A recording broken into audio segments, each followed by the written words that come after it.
Grâce à Dieu qui a permis à ce que nous puissions venir dans vos salons, nous vous souhaitons vraiment la bienvenue dans votre chaîne de télévision TRD TV et surtout dans votre émission Carrefour d'adoration. Et ce soir, l'émission va se passer différemment des autres productions. Ce soir, nous allons essayer un peu de réfléchir autour de l'adoration ainsi que la louange. Et donc, je ne suis pas seul sur les plateaux, comme vous l'avez remarqué. Je suis accompagné du couple Pasteur, à qui je m'en vais dire bonjour au pasteur.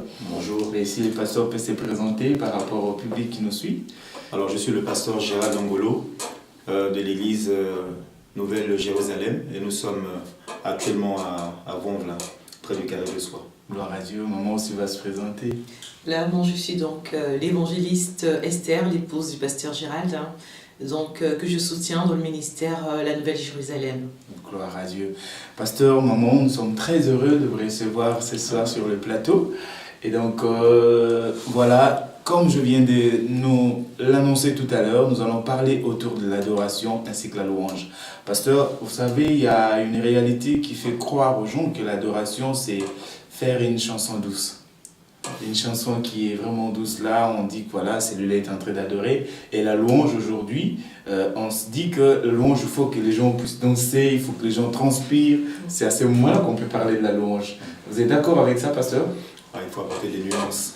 Je pense que l'adoration, c'est rendre vraiment un culte à un être aimé. Amen. Et la louange, c'est fait preuve de reconnaissance à cette personne-là qui a fait du bien, qui nous a fait du bien. Je pense qu'on ne peut pas aller dans la musique simplement pour suivre le rythme. Ça, c'est dans le monde. Dans le monde, on disait, bon, je vais écouter musique douce, c'est le zouk, parce que je vais m'évader un peu dans mon esprit et puis penser à certaines choses. Ou alors de la louange, écouter une chanson qui bouge beaucoup, un domolo ou un makossa ou que sais-je encore. Mais c'est juste en fait pour... on disait faire l'ambiance. Ouais. Et je pense que dans le Seigneur, c'est plus profond que ça. L'adoration, c'est vraiment prendre un temps dans le calme, dans la patience, adorer, comme je dis, une divinité, un être qui nous est cher. Et la louange, c'est plutôt lui être reconnaissant pour tous ses bienfaits envers nous. Amen. Bon, voilà. Pasteur, maman, je pense que l'adoration n'a rien à voir avec un style de musique. Parce que quelqu'un peut louer le Seigneur avec une musique douce. Donc, si on veut bien se plonger dans notre émission, on peut dire que l'adoration consiste à dire du vrai de la personne de Dieu. Admettons que, exemple, je dis, tu es alpha et oméga. C'est vrai? Dieu est le début et la fin. Donc là, je suis en train d'adorer. Et quand j'ai dit, plutôt quand je commence à célébrer la manifestation de Dieu dans ma vie, là, j'ai fait la louange. Donc voilà, et gloire soit rendue à Dieu parce qu'aujourd'hui nous confondons un peu les choses. On se dit que l'adoration c'est une musique douce, la louange c'est une musique qui vibre, tout, alors que ce n'est pas faites ça. Après, je ne sais pas, maman, c'est que vous pouvez apporter comme contribution par rapport à ce que je suis en train de dire. Moi, je vais dans votre sens aussi. Hein. C'est vrai qu'aujourd'hui, on a tendance un peu à réduire le sens de certaines choses en fait, dans la vie chrétienne, même dans la vie de tous les jours. Donc, effectivement, quand on entend adoration ou quand on entend louange, on pense tout de suite à la musique. Mais comme vous venez de le dire, voilà, c'est pas seulement au niveau de la musique qu'on peut adorer ou qu'on peut louer. Mais l'expression de la louange ou l'expression de l'adoration peut se faire de différentes manières, entre autres avec la musique, mais après, comme vous le dites, ça peut se faire aussi dans notre style de vie. Voilà, donc ça ne peut pas se résumer qu'au niveau de la musique, l'adoration, la louange. Oui, donc ça n'a rien à voir avec un style de musique. Donc voilà, c'est comme ça. En fait, l'adoration, on peut dire quoi? L'adoration, c'est une attente divine. C'est ce qui a poussé, je pense, Dieu à créer l'homme. Parce que Dieu voulait se faire plaisir. Parce que l'adoration ainsi que la louange, ça fait plaisir à notre Dieu. Et un bon jour, il était dans son siège, je pense, qu'il réfléchissait, il dit, ben tiens, je vais quand même me faire plaisir en créant, n'est-ce pas, l'être humain, pour que celui-ci commence maintenant à me glorifier, à me louer, à m'adorer. Et donc, c'est ce qui nous révèle le livre de Jean 4, le verset 23, où Dieu est en train de chercher. Il dit, l'heure vient, elle est déjà venue, où les vrais adorateurs adoreront le Père en esprit et en vérité. Mais la Bible ne s'arrête pas par là. Il dit, ce sont là les adorateurs que le Père cherche. Donc au jour d'aujourd'hui, Dieu est en train de chercher les gens qui peuvent, n'est-ce pas, le célébrer, qui peuvent l'adorer. Je ne sais pas, pasteur, qu'est-ce que vous pouvez ajouter comme rapport à un rapport de qu'est-ce que j'ai dit? C'est une très belle image que vous avez prise par rapport à Dieu qui est assis sur son trône et qui réfléchit. Si on prend, puisque nous avons été créés à l'image de Dieu, quand on voit nous-mêmes, on aime bien que de temps en temps, quand on a fait un exploit, qu'on nous dise c'était bien. Ah, c'est super ce que tu as fait, vraiment merci pour ce que tu as fait dans ma vie, etc. Donc nous, en tant qu'être humain, on aime bien, on attend de la reconnaissance aussi. Nous, en tant que parents, on s'attend à ce que les enfants aussi nous fassent des louanges. Ah, ce que tu as fait, papa, pour moi, c'est excellent, c'est bien ce que tu as fait, merci pour la nouvelle paire de chaussures que tu m'as acheté, maman, merci pour le repas que tu as fait, on a beaucoup apprécié. Donc, quand les enfants font cela, ça nous motive, nous les parents, à donner le meilleur encore de nous-mêmes. Et donc, cette image est vraiment agréable, puisque quand Dieu crée l'homme, il dit c'est selon son image, selon sa ressemblance. Donc, il nous invite réellement à être reconnaissants de nous avoir d'abord créés. Parce que on était des êtres inertes, sans vie. Il lui a plu de souffler son souffle divin en nous. Il nous a donné la vie. Je pense que la première chose que l'homme a vue en face de lui, c'est Dieu. Quand il ouvre les yeux, quand il devient un être vivant, c'est Dieu. Donc il a toute son adoration et toute sa reconnaissance doit aller vers ce Dieu-là. Moi, je pense qu'effectivement, il faut vraiment que l'homme soit reconnaissant des bienfaits que Dieu a fait dans sa vie. Et si la Bible nous dit que Dieu cherche, c'est qu'il y a un problème. Il ne devrait pas chercher. Il doit avoir en face de lui des personnes qui, toute la création, la nature, comme les êtres humains, comme les animaux, devaient glorifier ce Dieu-là. Mais s'il cherche, c'est qu'il y a un problème. C'est qu'il y a un problème. Et Jésus-Christ est entré, c'était une conversation entre Jésus-Christ et la femme samaritaine. Alors, il dit quelque part que l'heure vient, elle est déjà venue. Donc, l'heure c'est maintenant. Si l'Église des dieux peut comprendre la pensée de Jésus-Christ, je pense que même dans nos cultes, maman, je pense que les cultes, l'adoration ainsi que la louange prendra peut-être d'autres valeurs, n'est-ce pas, pour répondre, n'est-ce pas, aux attentes divines. Alors, aujourd'hui, nous parlons de l'adoration, la louange. Après, je ne sais pas, les bien-aimés qui nous suivent depuis leur salon, s'ils comprennent réellement qu'est-ce qui est l'adoration et qu'est-ce qui est la louange. On peut bien bondir à l'église, maintenant nous allons adorer. Mais quand quelqu'un ne connaît pas comment on adore, quand quelqu'un ne connaît pas comment on loue, c'est compliqué. Parce que ça me rappelle encore un passage qui dit « Mon peuple » dans le livre de Osée, je crois Osée 4, 6, il dit « Mon peuple est détruit parce qu'il manque la connaissance ». Et Dieu est d'accord que les enfants de Dieu puissent savoir acquérir la connaissance. Parce que c'est la connaissance qui gère, c'est la connaissance qui contrôle. Et quand on connaît, on devient leader, quand on connaît, on devient mature et ça fait du bien à l'église déjà la connaissance. Mais nous allons essayer un peu, pasteur, si pourriez-vous nous expliquer c'est quoi l'adoration. Après, maman pourra nous expliquer si c'est quoi la louange. Alors comme j'ai dit au début de mon propos, l'adoration c'est vraiment voué à une divinité, un culte. Et quand vous voyez dans tous les peuples, que ce soit chez nous en Afrique, vous avez toujours des peuplades qui vont faire des rituels pour rendre grâce à une divinité, soit dont ils connaissent le nom, soit dont ils ne connaissent pas le nom. Parce qu'ils se rendent compte qu'il y a quelqu'un quelque part qui a le contrôle sur leur vie et leur intérêt est de vraiment manifester à cette divinité vraiment leur reconnaissance. Sans quoi leur village serait détruit, leurs récoltes ne seront pas bonnes, la chasse serait mauvaise. Donc ils sont reconnaissants à Dieu que l'année a été bonne, la chasse a été bonne, la cueillette a été bonne, la pêche a été bonne, que vraiment les femmes ont été fécondes, etc. Ils sont reconnaissants. Donc pour moi, l'adoration, c'est vraiment rendre un culte à une divinité. Maintenant, nous qui sommes enfants de Dieu, cette divinité a un nom. Il a dit à Moïse, tu leur diras que le Dieu d'Abraham, d'Isaac et de Jacob s'est révélé à toi. Donc Dieu nous donne un nom. Et quand on lit toute la Bible, il se révèle à nous. Et l'expression même de qui il est, c'est la personne de Jésus. Venu en chair, qui nous a révélé le cœur du Père, pour nous dire, voici, tel que je suis, tel est le Père. Alors, Jésus était quoi? Il était amour, il était réconciliation, il était restauration, il était bénédiction, il était guérison. Il était en fait le Père dans toute sa majesté parmi les hommes.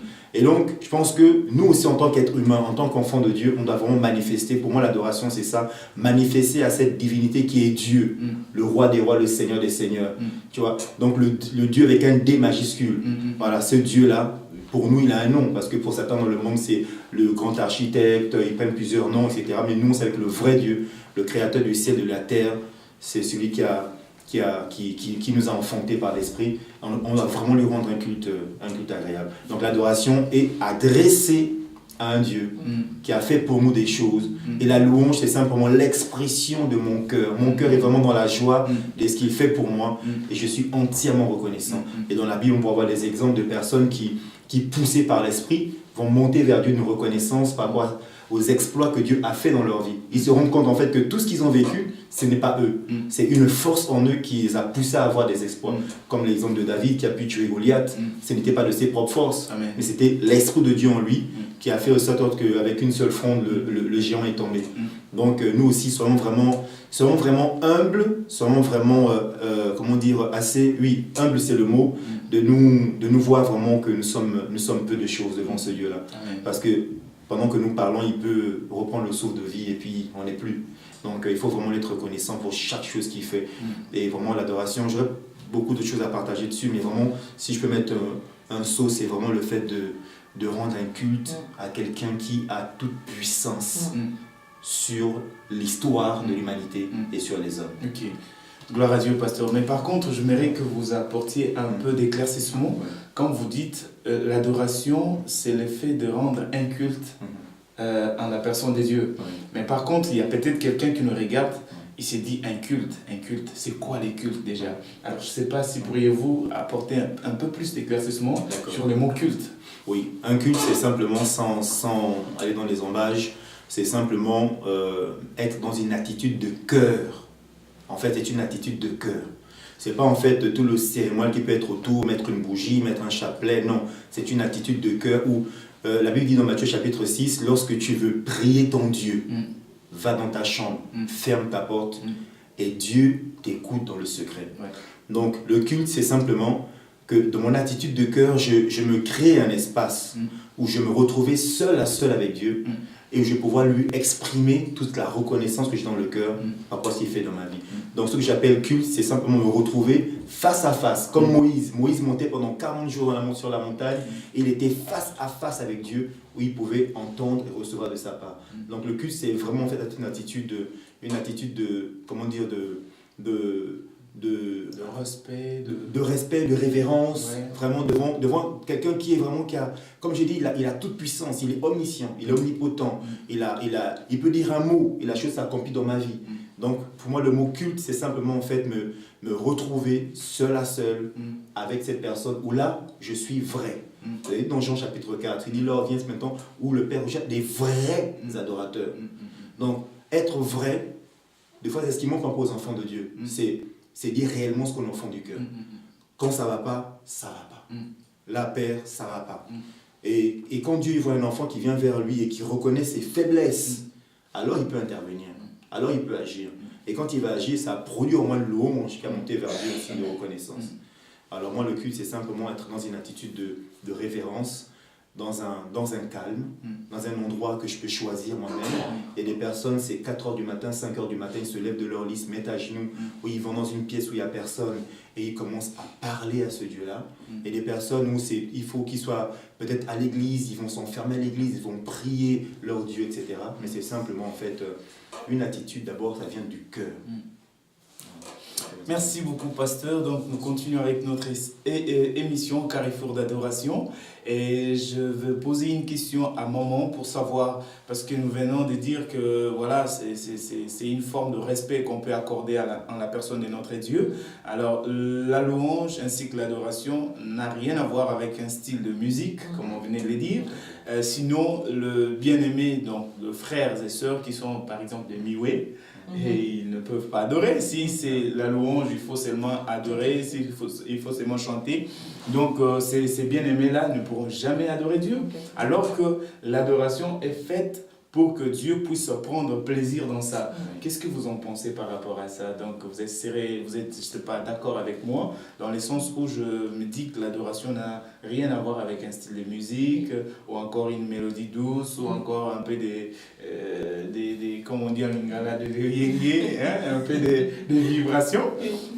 Donc, maman serait d'accord avec moi que voilà, ça n'a rien à voir avec un style de musique. Complètement. Ça n'a complètement rien à voir avec un style de musique. J'entendais le pasteur qui parlait d'une attitude de cœur. Franchement, l'adoration, c'est vraiment une attitude de cœur. L'adoration, c'est finalement la place qu'on accorde, on va parler de Dieu, ou à une personne dans notre cœur. Voilà pourquoi le Seigneur dit clairement, vous n'adorez aucun autre Dieu en dehors de moi. En gros, Dieu est en train de dire, vous n'accorderez aucune place qui est la mienne à notre Dieu dans votre cœur, dans tout ce que vous allez faire. Donc, comme tu l'as dit, mon frère, dans la musique ou dans autre chose, mais pas seulement dans la musique, mais vraiment dans votre vie. Et vous avez parlé, par exemple, du passage où il dit « Le temps vient et je cherche des adorateurs qui m'adoreront en esprit et en vérité, de vrais adorateurs. » Donc, franchement, l'adoration, ça n'a rien à voir avec la musique. Bien sûr, la musique est une forme d'adoration. La danse peut aussi être une forme d'adoration. L'art, en général, peut être une forme d'adoration. Après, notre adoration, on va l'exprimer. Mais notre adoration commence dans notre cœur. On adore Dieu lorsqu'on le place à la première place dans notre cœur. Il dit, le temps vient où les vrais adorateurs adoreront Dieu en esprit et en vérité. Le temps vient où les vrais adorateurs reconnaîtront seulement Dieu comme étant le seul et unique Dieu. Pas d'autre divinité. Donc vraiment, je vous rejoins, que ce soit le pasteur ou toi mon frère, dans le sens où, franchement, l'adoration, c'est vraiment l'attitude de cœur, c'est la place qu'on accorde à Dieu dans tout ce qu'on fait. Le pasteur, par exemple, parlait du temps de prière. Quand je suis en train de prier, j'adore Dieu lorsque je ne suis pas en même temps en train de penser. Je ne suis pas en train de penser à comment je vais résoudre mes problèmes moi-même. Mais pendant que je suis en train d'adorer ou de prier, je suis consciente que Dieu et Dieu seul sera la solution à mon problème. C'est une magnifique adoration pour le Seigneur. Parce que là, on lui donne la place qui lui est due. On est en train de dire, Seigneur, il n'y a que toi seul qui est capable. C'est toi qui as la première place dans ma vie. C'est toi qui es capable de tout. Tu es tout en tout pour moi. Et là, le Seigneur, il est complètement heureux. Et donc, quand on chante aussi, et qu'on dit, Seigneur, tu es tout, et que dans notre cœur, on reconnaît que Dieu est tout, on est dans l'adoration. Amen, on est dans l'adoration. Bon, voilà, l'adoration, parce que nous parlons de l'adoration ainsi que la louange, qui est destinée à notre Dieu. Et donc, c'est un rendez-vous, on peut dire, entre guillemets, que l'adoration, c'est un rendez-vous. Parce qu'aujourd'hui, nous voyons, si j'ai rendez-vous, par exemple, à Pôle emploi, je dois me préparer un rapport de ces rendez-vous. Donc, l'adoration aussi, pasteur, ça peut se préparer. N'est-ce pas? Comment peut-on préparer l'adoration?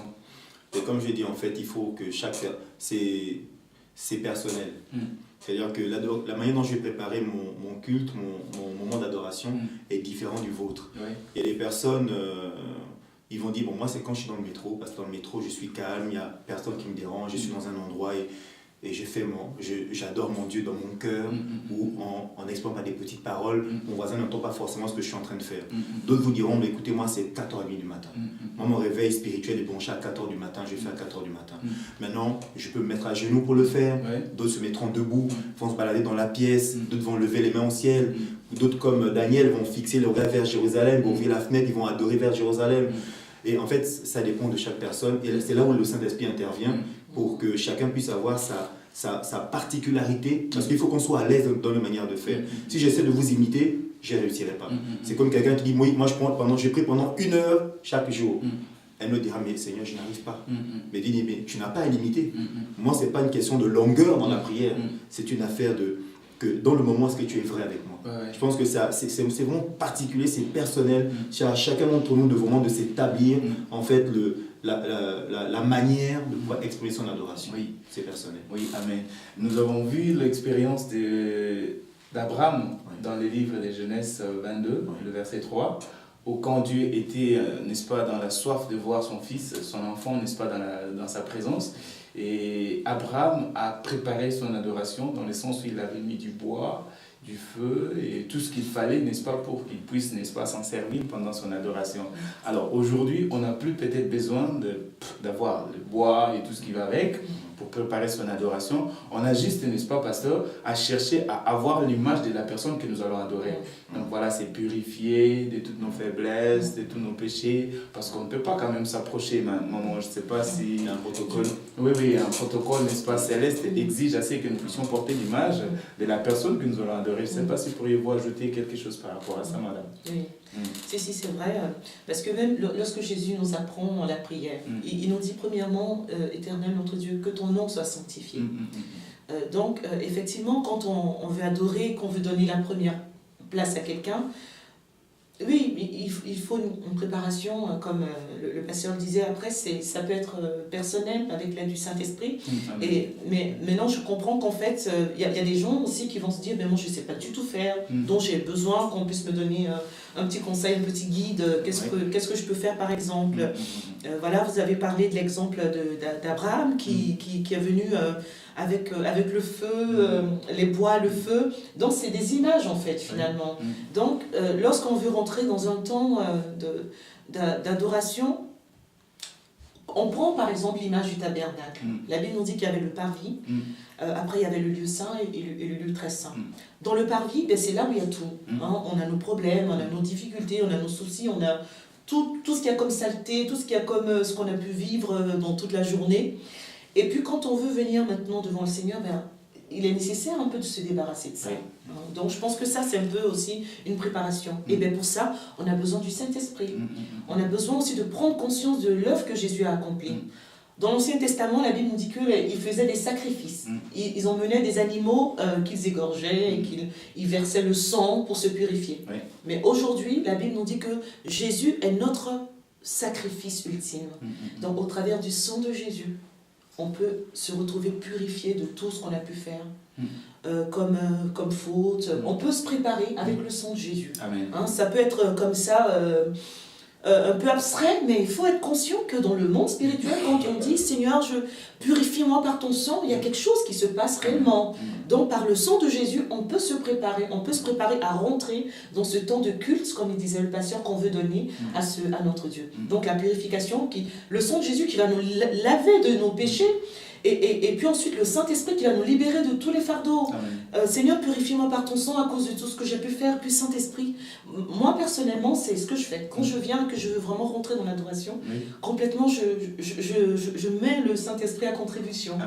Parce que toute seule, c'est pas évident. On peut essayer par la force, mais quand je dis Saint-Esprit, me voilà. Là, aujourd'hui, j'ai eu un moment où des gens qui m'ont pris la tête. Mais c'est des réalités, il faut qu'on en parle. Il y a telle personne, je me suis un peu énervée.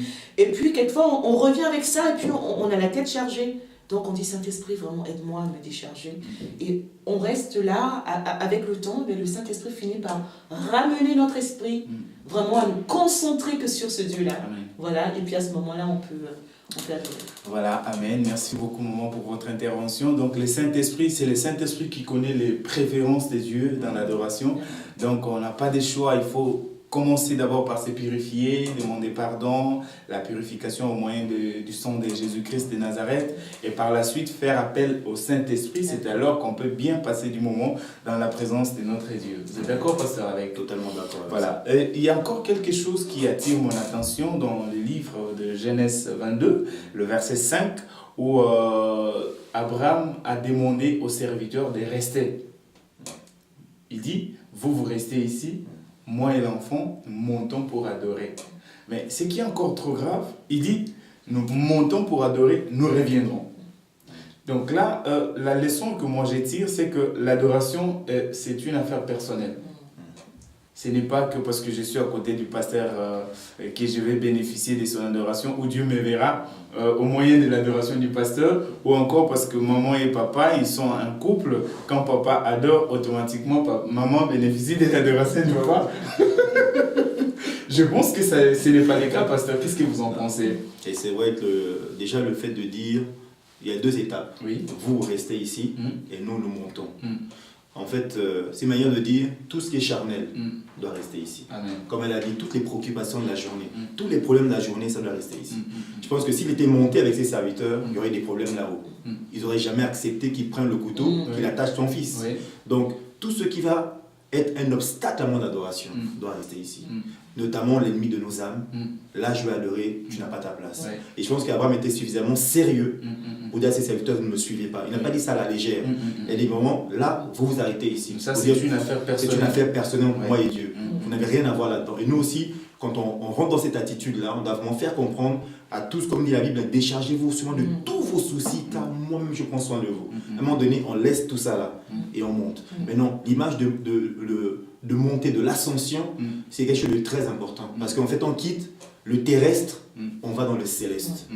Il dit car toutes les bénédictions spirituelles en Christ sont dans les lieux célestes. Donc c'est dans le céleste qu'on va pouvoir monter, toucher le cœur du Père et bénéficier de toutes les grâces. Donc il dit, vous restez ici, je monte pour l'adorer. Et je pense que quelque chose de très important qu'on doit faire, c'est de pouvoir monter en nous débarrassant de tout ce qui est comme fardeau, soucis, inquiétude, et le diable et les esprits impurs qui sont nous perturber parce que lorsqu'on veut monter, il y a des forces qui aussi nous faire descendre. Parce que vous avez expérimenté, des fois vous sentez que vous êtes proche d'atteindre un but, et il y a des forces qui vont vous tirer en arrière pour dire non, non, c'est bon, tu n'iras pas plus loin. Et je pense qu'il fallait qu'eux ils restent et qu'Abraham et le fils montent. Ouais. Il fallait qu'il reste et que Abraham et le fils puissent monter. Mais alors, il y a encore quelque chose qui me monte à cœur, maman, je ne sais pas. Parce qu'à l'église, parfois, on est comme ça, parce que je suis à côté de mon voisin et j'ai du mal à adorer parce qu'il va peut-être écouter ce que je suis en train de dire. Alors, je reste un peu timide comme ça. Mais l'expérience d'Abraham, quand il dit, vous restez ici, c'est une forme, n'est-ce pas, d'effacer ses voisins pour dire que je suis moi avec mon Dieu. Et donc, moi, là, à l'église, je peux, pour moi, je comprends ça comme ça. Donc, je peux carrément effacer tous ceux qui sont autour de moi. Je me dis que je suis moi seul avec mon Dieu. Je ne sais pas, maman, si vous pouvez ajouter quelque chose par rapport à la pensée. C'est vrai, parce que quelquefois, quand on est à la maison, c'est pas difficile de se mettre à part. Bon, quelquefois, quand il y a les enfants, c'est un peu dur. Mais à l'église, c'est un peu plus dur. C'est vrai, comme vous le dites. Comment arriver à adorer alors qu'il y a des gens autour? C'est possible. C'est possible parce que comme vous venez de le dire, Abraham a réussi à le faire. Il faut savoir faire déjà même naturellement, on a cette capacité de concentration. La capacité de concentration nous permet de faire vraiment abstraction de tout ce qu'il y a autour de nous.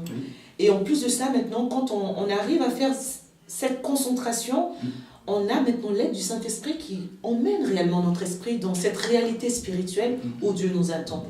Donc c'est vrai que moi je suis complètement d'accord avec le fait que pour arriver à adorer, comme Abraham, il est important surtout à l'église où c'est un peu plus dur parce qu'il y a beaucoup de monde, de faire un peu abstraction de ce qu'il y a autour de nous. Et c'est possible. Oui, c'est possible.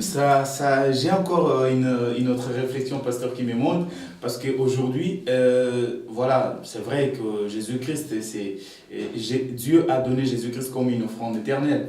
On n'a plus besoin d'une offrande pour adorer. Mais nous voyons l'expérience d'Abraham. Il dit, moi je monte avec les fils, parce que c'est les fils qui représentaient son offrande.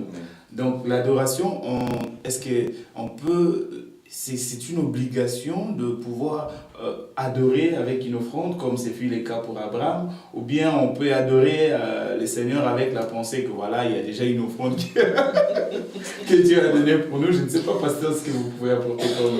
Je pense que Abraham nous donne l'illustration de quelque chose qui est fondamental dans la vie chrétienne. C'est-à-dire que ce qui a de la valeur pour vous, vous devez être prêt à le sacrifier pour quelqu'un qui a encore plus de valeur. Donc Abraham a démontré que son fils Isaac, il a attendu 25 ans pour l'avoir. Je ne sais pas si quelqu'un peut avoir la patience d'attendre 25 ans pour voir la réalisation de sa promesse. C'est pas évident. 25 ans, et il obtient la promesse, et Dieu lui dit, sacrifie-le. Et il monte en se disant, j'ai espoir que ce Dieu-là, qui a mis cet enfant dans le sein de ma femme, qui était déjà passé en âge, est capable de m'en donner un autre ou même de le réveiller. C'est qu'il monte avec la pensée que ce Dieu-là n'est pas fou, pardon-moi l'expression. S'il me dit de monter là-haut et de sacrifier, c'est que certainement il a un plan de rechange. Et je lui fais tellement confiance parce que je me souviens de ce qu'il a fait pour moi hier. Comme moi, Abraham, j'étais quelque part à Ur en Chaldée, il m'a tiré de là, il m'a fait des promesses que j'ai vues, il m'a enrichi, il m'a béni, il m'a donné tout un territoire. J'ai espoir que du sein de Sarah, ma femme, il peut encore donner un autre enfant. Amen. Et je pense que nous aussi aujourd'hui, pourquoi est-ce qu'on vient à la maison de Dieu qu'on adore avec une offrande? Et les chrétiens ne le comprennent pas et passent à côté de bénédictions souvent parce que la plupart du temps, on n'arrive pas à venir dire à Dieu, Seigneur, je fais une offrande. Et pourquoi les offrandes? Pourquoi est-ce que c'est de manière pécuniaire? Pourquoi c'est de l'argent en fait? Parce que l'argent est un test pour Dieu vis-à-vis de ses enfants. Okay. Parce que là où est ton cœur, là aussi est ton trésor. Amen. C'est-à-dire que l'argent a une telle importance dans la vie économique, dans la vie de tous les hommes, que Dieu dit, c'est là où il faut que je tape. Si quelqu'un arrive à prendre ce qu'il y a là, dans sa poche, pas des pièces, mais le billet qu'il a là, il sait qu'avec ça, il doit aller remplir son frigidaire. S'il est capable de le prendre et de me le donner en acte d'adoration, c'est qu'il a confiance que je peux remplir son frigidaire d'une autre manière qu'avec cet argent qu'il avait. Mais donc, nous passons à côté parce que nous disons, non, ça a trop de valeur, je le garde pour moi. Je vais adorer Dieu avec des paroles, il est merveilleux, il est doux. Alors que Dieu me dit maintenant, passe à une autre étape. Moi, j'appelle ça en fait l'épreuve ultime. C'est-à-dire, à un moment donné, Dieu nous teste par des petites choses, et puis à un moment donné, pour qu'on puisse voir la bénédiction qu'il y a dans nos vies, il dit maintenant, donne-moi ce que tu as de plus cher. Et Abraham, c'était Isaac. Et nous, ça peut être mon compte d'épargne, ça peut être mon compte en banque, ça peut être ma voiture. Il peut me dire aujourd'hui, et ça arrive de dire à quelqu'un, donne ta voiture, mais Seigneur, c'est ma voiture, je l'ai achetée cher, j'ai mis une assurance touriste dessus, Seigneur, mais regarde, c'est une Mercedes, elle est encore toute neuve, je la donne au frère. Dieu dit donne. C'est ça aussi adorer. C'est ce qu'il y a de plus cher dans ma vie, suis-je prêt à le sacrifier? Benjamin, son Benjamin. Exactement. Oui. Ça, c'est là le gros point d'interrogation. Oui. Qu'est-ce que je suis prêt à sacrifier aujourd'hui pour ce Dieu-là? Il dit, car Dieu a tant aimé le monde qu'il a donné ce qu'il y avait de plus cher, Amen. son Fils. Mais nous, si nous adorons ce Dieu-là, c'est pourquoi il dit, je cherche des vrais adorateurs, des gens capables de sacrifier l'enfant, de sacrifier la femme, de sacrifier la voiture, de sacrifier l'église, de sacrifier sa santé, mais de sacrifier beaucoup de choses. Je cherche des vrais adorateurs. Mais si Dieu en trouve un, mon frère, si nous faisons partie de ceux-là, nous dit ne sera plus jamais. Amen, amen, amen, amen. Donc voilà, vous êtes bel et bien branchés dans votre chaîne de télévision TRD TV, Tam Tam Évangélique. Et donc là, vous êtes au cours de votre tranche d'émission Carrefour d'adoration avec le pasteur et maman. Nous sommes en train de décortiquer, d'essayer un peu de réfléchir autour de l'adoration ainsi que la louange. Pasteur, il n'est pas facile déjà, voilà, l'adoration c'est quelque chose qui nécessite à ce que ça se passe avec la foi. Parce que, tu vois, l'adoration, nous adorons Dieu, quelqu'un qu'on n'a jamais vu, quelqu'un peut-être qu'on a... Oui, on le voit au travers de ses œuvres, mais physiquement comme ça, on ne l'a jamais vu. Oui, mais que pensez-vous par rapport à ça? Parce qu'il y a Abraham qui a dit à ses serviteurs, nous montons et nous reviendrons. Déjà, il savait avant que Dieu lui avait demandé Isaac. Mais quand il dit « nous montons et nous reviendrons », c'est-à-dire l'adoration est censée d'être accompagnée de la foi, je pense, à mon avis. Je ne sais pas, pasteur, qu'est-ce que vous en pensez? Mais justement, là, une des réponses est dans Romains chapitre 4, où la Bible dit que, espérant contre toute espérance, Abraham crut que ce que Dieu a dit, il a aussi la puissance de l'accomplir. Je pense que quand il dit à ses serviteurs, nous reviendrons, c'est comme pour dire que je connais ce Dieu, je vais l'expérimenter. Quelque chose va, je ne sais pas quoi, mais j'ai la foi que quelque chose va se passer. Donc c'est cette détermination qu'il y avait en lui, c'est dit, on revient. C'est comme cette femme qui est en train de pleurer, qui n'a pas d'enfant, on lui dit l'année prochaine, à la même heure, tu auras un fils. Et je pense que et c'est la Bible dit que, or sans la foi, il est impossible de lui être agréable. Donc si je suis agréable à Dieu, je dois avoir la foi que dans cette situation-là, je peux lui faire confiance. Et je pense que quand il dit nous allons revenir, parce que quelque part il y avait cette espérance en montant, parce que quand on monte, on va vers la lumière, on va vers le céleste, là-bas c'est l'illumination, quelque chose de merveilleux nous attend.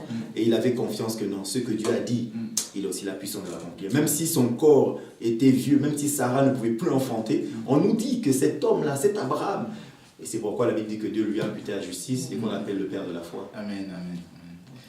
Voilà, merci beaucoup. Donc nous allons faire une petite pause. Nous allons prendre la page publicitaire et puis on se retrouve tout de suite après la pub. Merci.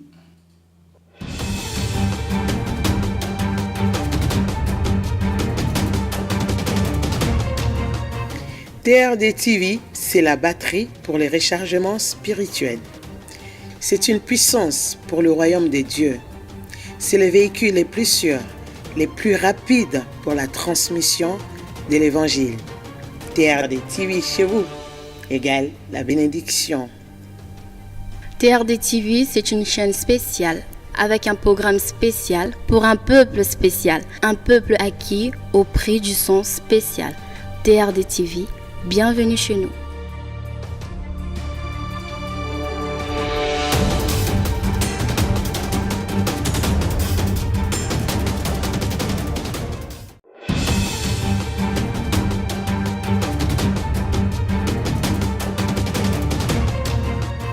TRD TV, c'est la batterie pour les rechargements spirituels. C'est une puissance pour le royaume des dieux. C'est le véhicule les plus sûrs, les plus rapides pour la transmission de l'évangile. TRD TV chez vous égale la bénédiction. TRD TV, c'est une chaîne spéciale avec un programme spécial pour un peuple spécial, un peuple acquis au prix du son spécial. TRD TV, bienvenue chez nous.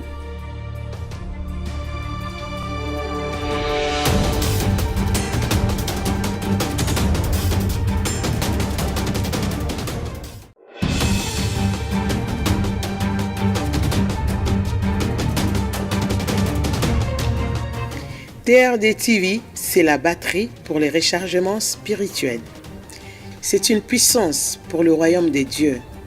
C'est le véhicule les plus sûrs, les plus rapides pour la transmission de l'évangile.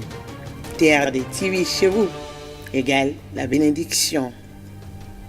TRD TV, c'est une chaîne spéciale avec un programme spécial pour un peuple spécial, un peuple acquis au prix du son spécial. TRD TV, bienvenue chez nous.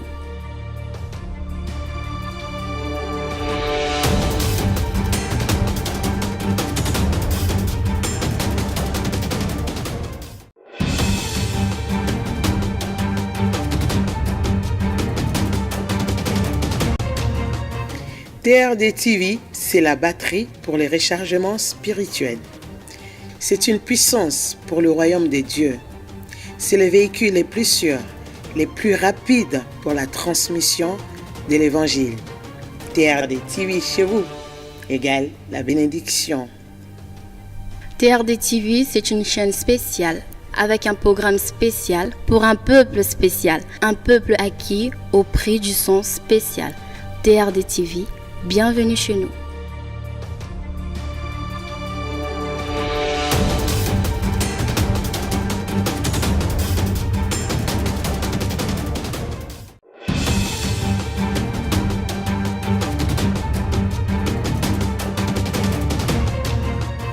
TRD TV, c'est la batterie pour les rechargements spirituels.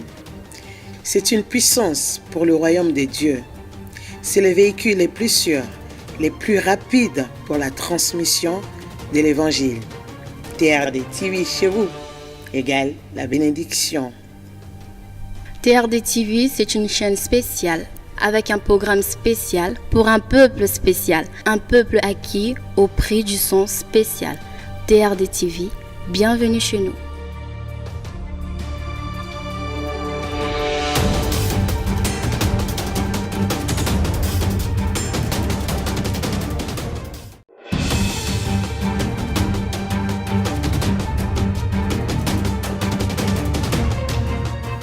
TRD TV, c'est la batterie pour les rechargements spirituels. C'est une puissance pour le royaume des dieux. C'est le véhicule les plus sûrs, les plus rapides pour la transmission de l'évangile. TRD TV chez vous égale la bénédiction. TRD TV, c'est une chaîne spéciale avec un programme spécial pour un peuple spécial, un peuple acquis au prix du son spécial. TRD TV, bienvenue chez nous.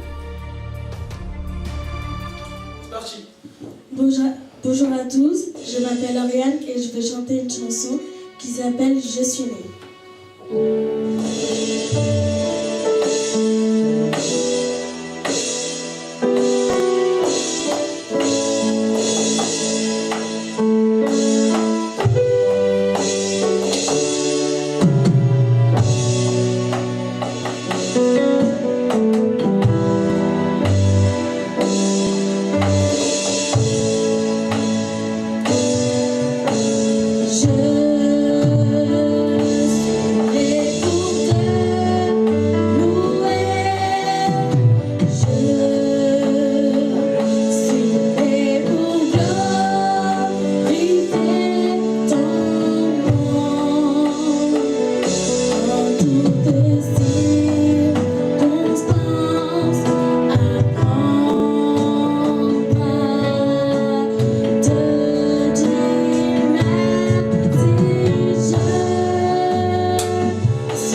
TRD TV, c'est la batterie pour les rechargements spirituels.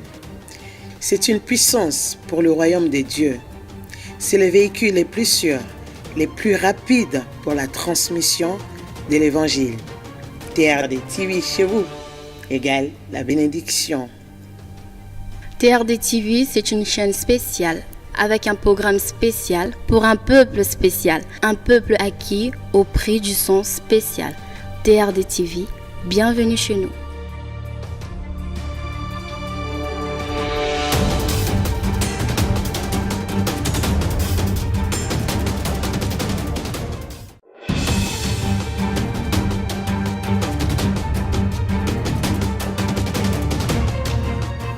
TRD TV, c'est la batterie pour les rechargements spirituels.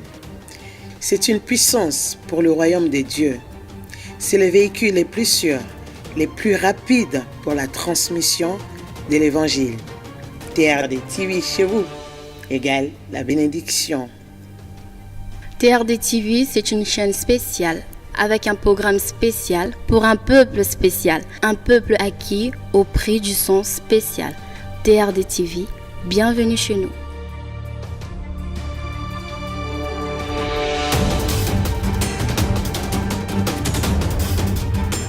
De retour dans notre émission, tranche d'émission Carrefour d'adoration. Nous disons merci à Oriane Matola qui nous a fait un très très bon conti. Comme on a des cheveux qui se dressent Ah ouais. quand on voit un enfant de cet âge. Et je me dis, mais nous, à cet âge, qu'est-ce qu'on faisait? À cet âge, ils ont la grâce de connaître le Seigneur, chanter pour lui, c'est merveilleux. Amen. Ah ouais. On était vraiment touchés. Gloire à Dieu. C'est formidable. Gloire à Dieu, gloire à Dieu. Donc voilà, nous continuons avec notre émission. Gentiment, on s'approche, n'est-ce pas, de la fin de notre émission.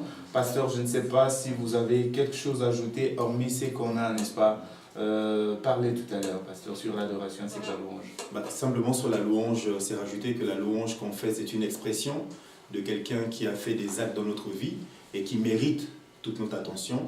Et chez les Hébreux, la louange, c'est le mot yada.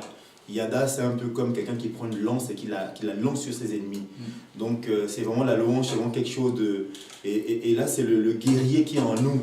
Parce que dans l'adoration, c'est plutôt l'agneau de Dieu c'est dans le calme, la tranquillité, les actes de reconnaissance vis-à-vis de Dieu. Et là, la louange, c'est vraiment, on prend vraiment position vis-à-vis de notre Dieu, on est reconnaissant pour ce qu'il fait dans nos vies.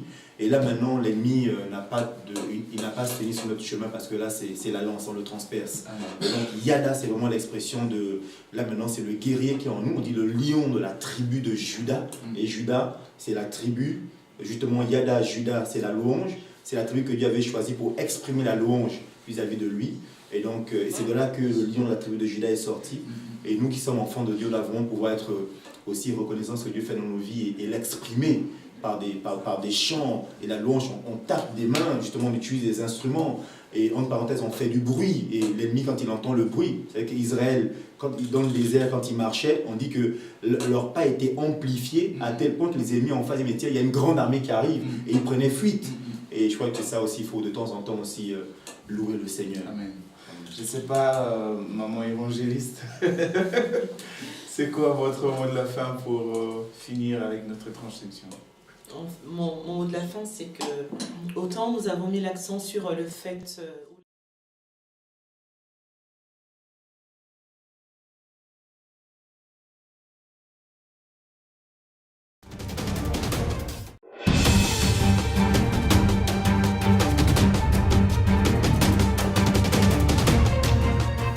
TRD TV, c'est la batterie pour les rechargements spirituels.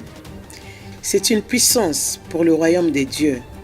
C'est le véhicule les plus sûrs, les plus rapides pour la transmission de l'évangile. Complètement identique et c'est le genre d'adoration que Dieu nous a montré comment adorer. Et au travers d'Abraham, nous aussi nous apprenons comment adorer, comment donner le meilleur de nous-mêmes.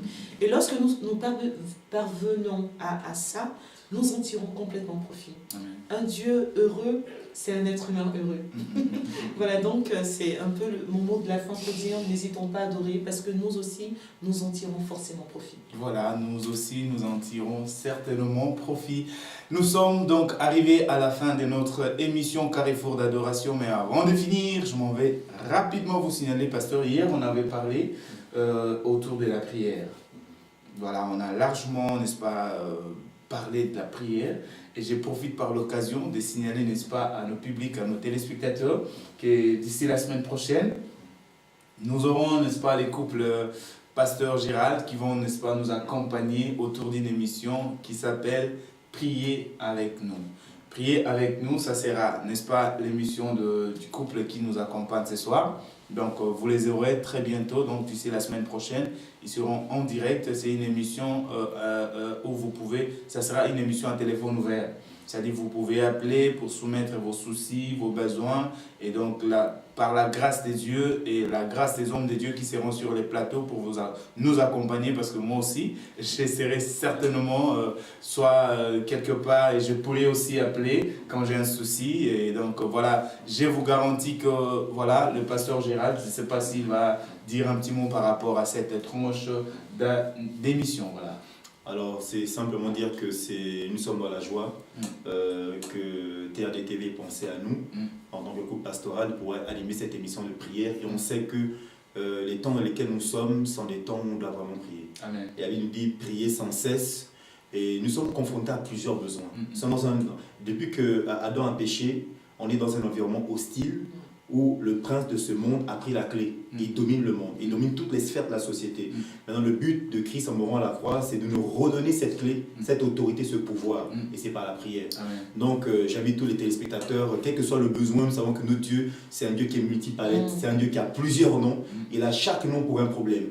Donc, n'hésitez pas à venir prendre le téléphone et puis par la grâce de Dieu, nous allons ensemble prier pour la guérison dans tous les domaines de votre vie.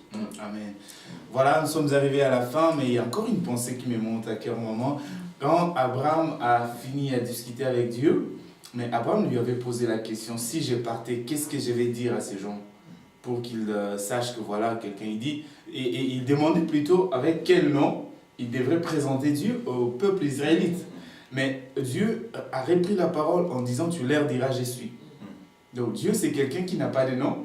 Mais il prend les noms, c'est la façon dont il se manifeste dans la vie d'une personne. Admettons quelqu'un qui est malade, Dieu se manifeste dans lui, automatiquement Dieu prend le nom de Jéhovah Rapha. Et quelqu'un comme Abraham, parce que nous venons de parler de lui, qui n'avait pas, n'est-ce pas, l'agneau à sacrifier. À un moment donné, il avait, je pense, c'était moi, ça allait me faire réfléchir 4 fois, parce qu'il y a l'enfant qui dit, mais papa, nous avons du feu, nous avons le bois, nous avons tout ce qu'il nous faut, mais où est l'agneau? Et Abraham... c'est un homme incroyable. Il a repris la parole en disant l'Éternel sait pourvoir. Oh, super. Donc, quand Dieu s'est manifesté, automatiquement, Abraham l'a appelé du nom de Jéhovah. Jéhovah Jireh. Donc, le Dieu qui pourvoit. Super. Gloire à Dieu. Donc, je pense que dans cette tranche d'émission, priez avec nous. Le Seigneur prendra plusieurs formes de noms. Vous aurez des noms. On aura certainement des noms à donner à notre Dieu. Pour ceux qui sont malades, qui ne croient peut-être plus que la guérison est possible, peut-être le médecin a dit, toi, il faut rentrer à la maison pour attendre ta mort. Nous avons un Dieu de toutes possibilités. Et ce Dieu-là, je suis sûr et convaincu qu'il sera au rendez-vous et il fera des grandes choses. Je me souviens encore de ces gens à qui l'on avait donné le nom de Akufalo Bianikala, c'est-à-dire il va mourir demain. Alors tous les jours de leur vie, leur famille s'attendait à ce qu'il meure demain. Cet enfant, il mourra demain. Cet enfant, il mourra demain. Aujourd'hui, ils ont des 30 ans, 40 ans, et ainsi de suite. Donc, notre Dieu est encore vivant et il agit encore. Amen. Je vous invite à être connectés lors de cette émission. Quel que soit votre souci, quel que soit votre problème, je vous garantis que Dieu est encore au-delà. Il est encore, tu vois, l'évangile dit que ça ne consiste pas seulement en parole. L'évangile de Dieu, ça consiste aussi en puissance. Et quand on dit ça consiste en puissance, on voit le miracle, on voit la manifestation de Dieu. Donc voilà, je vous invite à rester connectés dans votre chaîne de télévision TRD TV. Surtout de ne pas venir comme ça. Il faut appeler. Quels que soient les soucis que vous avez, comme vient de le dire le pasteur, comme l'a dit le pasteur, excusez-moi, quel que soit votre problème, votre souci, croyez seulement en sa parole, croyez à la grâce que Dieu a déposée dans les hommes de Dieu, dans ses serviteurs, et Dieu fera des grandes choses. Merci encore une fois de plus au pasteur et puis à Maman Évangéliste à qui je m'en vais dire merci vraiment pour avoir honoré, n'est-ce pas, notre invitation. Merci aussi aux téléspectateurs qui nous ont accueillis, n'est-ce pas, depuis leur salon, qui nous ont donné leur temps. En tout cas, que le Seigneur vous bénisse abondamment. Et je dirais encore grand merci à l'équipe technique. Donc là, je vois Papa Doudou Matola et les bien-aimés qui nous ont accompagnés. Donc, Simplice Basse qui nous a accompagnés avec la guitare basse. Et puis le frère Blaise qui nous a accompagnés à la batterie. Sans oublier, n'est-ce pas, Oriane Matola qui nous a fait des très très beaux cantiques. Que le Seigneur vous bénisse et on se retrouve à la prochaine. Bye bye. Au revoir. Dépêche-toi maintenant. Oui, vas-y, Neil.